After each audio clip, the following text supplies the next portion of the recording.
حضور علیہ الصلوۃ والسلام کا ارشاد پاک ہے کہ وَلِكُلِّ شَيْءٍ ثِقَالَةٌ وَثِقَالَةُ الْقُلُوبِ ذکر اللہ. ہر چیز کی صفائی کا کوئی نہ کوئی آلہ ہوتا ہے. لوہے پر زنگ چڑھ گیا تو اس کو رگڑنے کے لیے وہ ریگ مال چاہیے. ہم اپنے پاکستان میں اس کو رگڑتے ہیں، یہاں ہو سکتا ہے کیمیکلز دستیاب ہوں، کچھ بھی ہو، رگڑتے ہیں پھر وہ زنگ اترتا ہے. تو آپ نے فرمایا کہ لوہے کے لیے تو وہ زنگ اتارنے کے لیے یہ ایک چیز ہو گئی، لیکن دلوں پر اگر زنگ چڑھ جائے تو اس کا زنگ کیسے اترے گا؟ تو آپ نے فرمایا کہ اللہ کا ذکر کرو. جیسے جیسے اللہ تعالیٰ کا ذکر کرو گے تو دل کا زنگ اترتا جائے گا اور تمہارا دل منور اور روشن ہو جائے گا. تو پھر یہاں ذکر اگر نہیں بھی ہو رہا ہے تو پھر ذکر والوں کے ساتھ بیٹھو جو اللہ کو یاد کرتے ہیں اور جن کے ساتھ بیٹھ کر اللہ تعالیٰ کی یاد آ جائے. حضور علیہ الصلوۃ والسلام نے ارشاد فرمایا کہ کچھ لوگ ایسے ہیں جو کہ اللہ تعالیٰ کے ذکر کی کنجیاں ہیں، چابیاں ہیں. حضور علیہ الصلوۃ والسلام فرمایا کچھ لوگ ایسے ہیں جو اللہ تعالیٰ کے ذکر کی کنجیاں ہیں. تو صحابہ نے عرض کیا کہ یا رسول اللہ ان کی پہچان کیا ہے؟ تو آپ نے فرمایا وَإِذَا رُؤُوا ذُكِرَ اللَّهُ، جب ان کو دیکھو گے نا تمہیں اللہ یاد آ جائے گا، تمہارے دل میں تمہارے قلب میں اللہ کی یاد آ جائے گی. آپ نے فرمایا وہ لوگ اللہ کے ذکر کی کنجیاں ہیں. تو اس لیے جب ہم یہاں بیٹھتے ہیں تو ہمارے دل میں بھی اللہ تعالیٰ کے ذکر کی جب شروعات ہوتی ہے تو دل کی کثافتیں اترتی ہیں، دل روشن اور منور ہوتا ہے. تو اب اس ذکر کی تلقین کی جاتی ہے کہ بائیں جانب، کیونکہ یہ سلسلہ نقش بندی ہے، اس سلسلہ نقش بندی میں ذکر قلبی ہوتا ہے اور زبانی ذکر زبان سے ہوتا ہے. جس طرح ہم درود پاک پڑھتے ہیں، لا الہ الا اللہ کا ورد کرتے ہیں، سبحان اللہ، الحمدللہ، اللہ اکبر، یہ جاری رہے. لیکن یہ زبان کا ذکر ہو گیا، وہ دل کا ذکر کہاں گیا؟ وہ اگر دل غافل ہے تو پھر تو وہی مولانا رومی کے کہنے کے مطابق بر زباں تو اللہ اللہ، در دلے تو گاؤ خیر. زبان پر تو اللہ اللہ کا نام لے رہے ہیں لیکن دل میں تو اللہ کے نام کا اثر آ نہیں رہا ہے. دل میں گدے گھوڑے اور سونے چاندی کی محبتیں بھری ہوئی ہیں. تو ایسے ذکر کا کیا فائدہ ہوگا؟ تو ہم اس دل کے ذکر کی ابتدا کر رہے ہیں تاکہ ہمارا زبان بھی ذکر کرے تو دل بھی اللہ کے ذکر میں شاغل اور شامل ہو.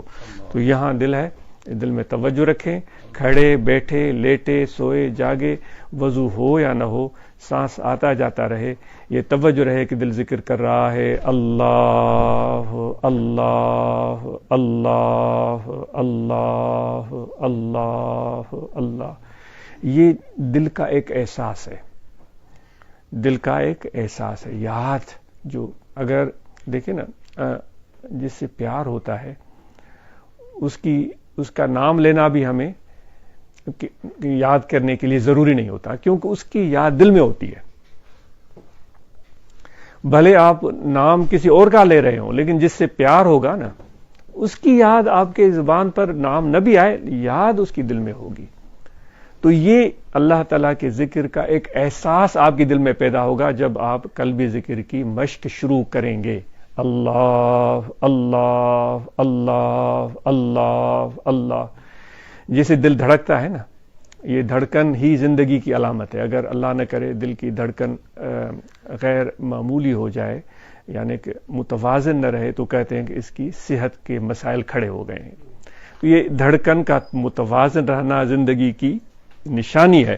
تو یہ دھڑکن اللہ تعالیٰ نے ایک صحت کے لیے ضروری قرار دی ہے. لیکن اس دھڑکن کو آپ اس طرح سمجھیں، یہ دھڑکنا دل کی دھڑکن جو ہے یہ اللہ کا ذکر بھی ہے. اللہ اللہ اللہ اللہ.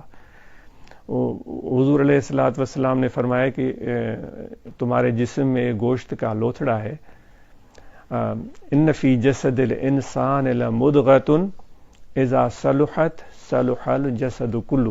حضور نے فرمایا کہ ایک انسان کے جسم میں ایک گوشت کا لوتھڑا ہے، اگر وہ ٹھیک ہو جائے نا پورا جسم ٹھیک ہو جائے گا. آپ نے فرمایا وَإِذَا فَسَدَتْ فَسَدَ الْجَسَدُ كُلُّهُ، اگر اس میں خرابی پیدا ہو تو پورے بدن میں خرابی پیدا ہو جاتی ہے. تو صحابہ متوجہ ہو گئے کہ وہ گوشت کا لوتھڑا کیا ہے.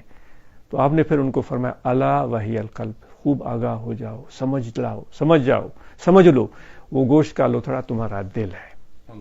تو اس ذکر سے اس قلب کی اصلاح شروع ہوگی. اللہ اللہ اللہ اللہ اللہ. یہ خیال اور سوچ سے اپنے دل کو یاد الہی میں مشغول کرنے کی کوشش کرو. اگر دن میں 10 بار کرنے کا موقع 10 بار یاد آئے تو 10 بار. ہمارا کوئی ٹائم تو خرچ نہیں ہوگا. گفتگو ہو رہی ہے, مجھے یاد آ گیا کہ مجھے دل میں اللہ کو یاد کرنا ہے, تو پھر دل کی رغبت اس طرف کر دی, بھلی گفتگو ہو رہی ہے. ویسے بھی ہم کہتے ہیں اس سلسلے میں, نقشبندی سلسلے میں, دست بکار دل بیار, ہاتھ کار کی طرف, یعنی کہ 24 گھنٹے کام کرو اور ضرور کرو, فارغ مت بیٹھنا چاہیے. کاروبار زندگی میں متحرک رہو اور محنت کرو اور آگے بڑھو. اللہ تعالیٰ فرماتا ہے رجال اللہ تلیہم تجارت ولا بیع عن ذکر اللہ. میرے خاص بندے وہ ہیں جن کو کاروبار زندگی, لین دین, تجارت, بزنس میرے ذکر سے غافل نہیں کرتا.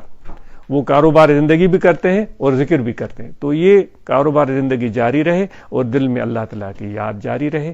تو یہ مشق آپ نے کرنی ہے. جیسے ہمیں پیاس لگتی ہے تو ہمارے دل کا خیال پانی کی طرف ہوتا ہے, مگر ہم زبان سے پانی پانی نہیں بول رہے ہوتے. پیاس ہے تو پانی کی یاد دل میں رہے گی. ایسے ہی اللہ کی یاد دل میں رہے, اللہ اللہ اللہ. آخر میں آپ کے قلب پر انگل رکھ کر آپ کو ذکر کی اجازت بھی دی جائے گی. تو یہ اس کے لیے کوئی شرط نہیں ہے, کھڑے بیٹھے لیٹے سوئے جاگے, وضو ہو یا وضو نہیں ہے, آپ بازار میں ہیں, شہر میں ہیں, سفر میں ہیں, گھر میں ہیں, جہاز میں ہیں, موٹر کار میں ہیں, آپ واک کر رہے ہیں, کچھ بھی ہو, کسی بھی کیفیت میں ہو, وضو ہو یا نہ ہو, بدن پاک ہے یا پاک نہیں ہے, ہر کیفیت میں قلبی ذکر کر سکتے ہیں. اور یہ ہر وقت اللہ تعالیٰ کی طرف سے ہم پر ڈیوٹی عائد ہوتی ہے. اللہ تعالیٰ فرماتا ہے کہ میں نے جن اور انسانوں کو پیدا ہی اپنی یاد کے لیے کیا ہے. آپ نے سنا, ان کو پیدا اس لیے کیا ہے کہ مجھے یاد کریں. تو یہ دائمی یاد جو ہے زبان سے نہیں ہو سکے گی, یہ دل سے ہوگی. تو اس لیے کہا جاتا ہے دست بکار دل بیار, ہاتھ کار کی طرف, کاروبار کی طرف, دنیا داری کی طرف, اور دل میں اللہ کی یاد رہے. تو یہ ہنر ہم نے سیکھنا ہے.